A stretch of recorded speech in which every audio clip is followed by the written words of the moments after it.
If you want a stronger core, then stop doing crunches and definitely don't do another sit-up. Because believe it or not, researchers have now discovered that repetitive flexion and extension of the spine can cause bulging discs and pinched nerves. And the worst part about these traditional core movements is, if you think about it, all they do is strengthen these muscles right here that run vertically across the stomach, which pull your body forward like this.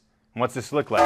Bad posture. So if you're doing things like crunches and sit-ups, thinking it's going to strengthen your core, then you got to stop doing them. And instead, you need to do the 3 beginner moves that I'm going to show you how to do today. And I'm also going to show you how to put this together into a simple workout that you can do from home in under 10 minutes. Now, why I chose these 3 movements is because the core is not just these muscles like we just talked about. It's all the muscles from your chest down to your hips on the front side and the back side. And it's responsible for stabilizing the body against rotation, stabilizing the body against flexion and extension, and stabilizing the body laterally like this. And these 3 moves cover all 3 planes of motion that will give you a strong core and make your body feel a whole lot better.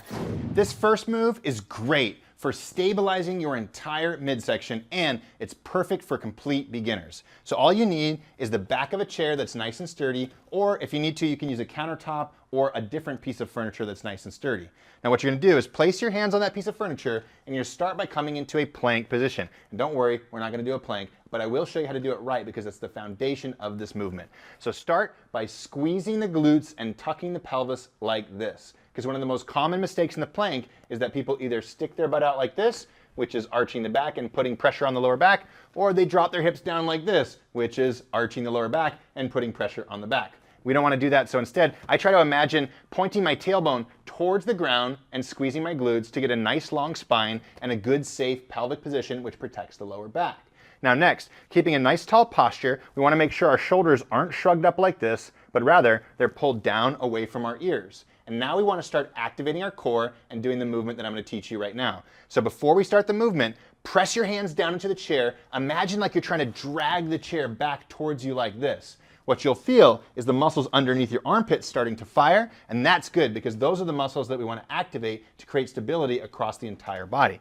So in this position, activate those muscles, squeeze the core. Now slowly what you're going to do is shift the weight to one hand, lift the other hand, and tap your opposite shoulder. And then replace it, and then go to the other side, just like this. Back and forth, slow and controlled. What we want to avoid is this. We want to avoid lifting the arm, twisting the shoulders, or rocking the hips from side to side like this as you go from side to side. Instead, everything stays in one rigid position while we go back and forth. This is challenging the core on both the rotational plane as well as the lateral and sagittal plane, which makes it one of my absolute favorite core moves of all time. Move slow and controlled, and I got one more tip for you. If this is too hard, you can bring your hands close together and your feet wider. If your feet are wider and your hands are close together, it requires less core strength. And then over time, we can make the hands wider and the feet more narrow, which requires a whole lot more core strength just to keep yourself in that same position. So start with your hands narrow and your feet wide, and slowly open the hands and close the legs and find a position that you feel like you can do for at least 1 minute with perfect form. Okay, next we're gonna do another beginner core move that keeps your spine nice and stable, but works your core at the same time, okay? And I'm gonna do this one laying down on the floor, but I know a lot of people who are beginners have trouble getting down on the floor and lying down and standing back up. So if that's you, just know that you can do this movement on a couch or in your bed, and it will be just as effective, okay? So start by lying down on your back, and the first thing we wanna do is find a good position for our entire spine. So if you need to, you can put a pillow underneath your head if that feels more comfortable, or you can just rest your head like this, or if it feels comfortable just to lift your head, you can go ahead and do that as well.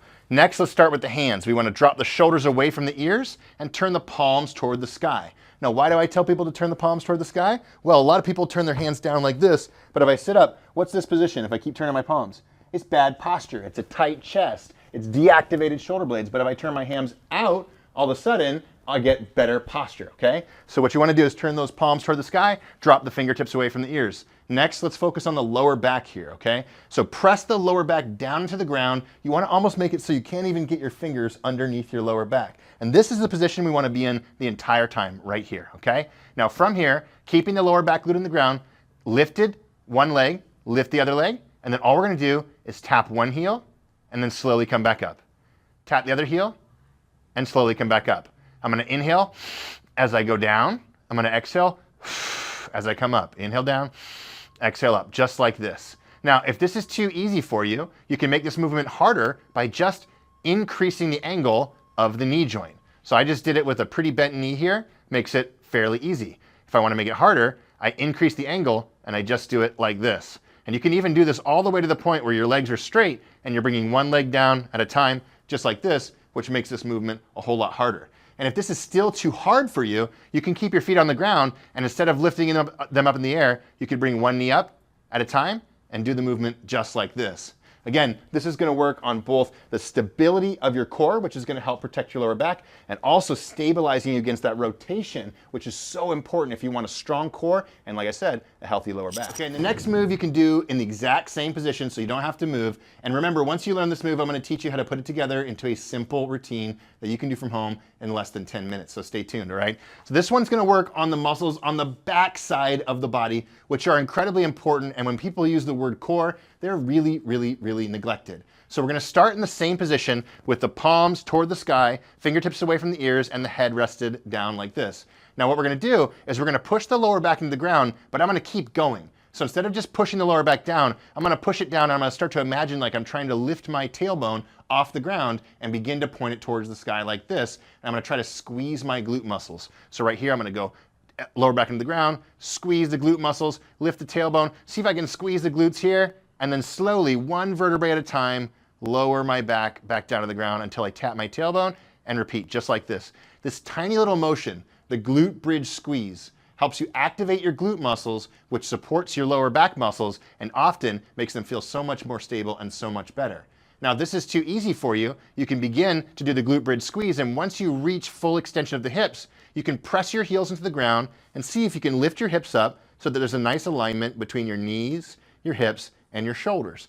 Hold for a few seconds, come back down, tap the tailbone, and repeat, doing some simple glute bridge lifts just like this.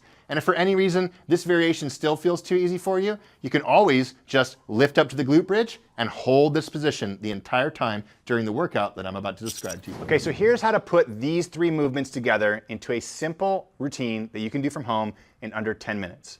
First, make sure you pick the right variation for your body. Since you're a beginner, you wanna make sure to do a movement that you can do with perfect form for an entire minute. So if you have to, go back to the beginning of this video, follow along, try the different variations I showed you out, and pick the one that you feel like you can do with perfect form for an entire minute.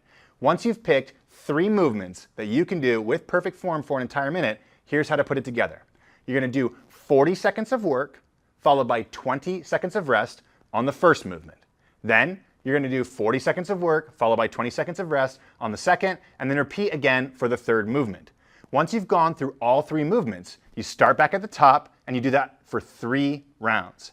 This means this entire workout is gonna take you about 9 minutes to complete. And if you're not sure which variation is the right fit for you, or maybe these movements aren't the right fit for your body overall, and you want us to build you a 10-minute routine complete with the best movements and stretches for your body, we just built a new tool that you can use to identify 50 or more movements and stretches for your body and put them together into a simple follow-along routine you can do from home. And if you do this just 3 days a week, you're gonna build an incredibly strong core, you're gonna do it safely, you're gonna protect your lower back, and your body is gonna feel so much stronger because of it.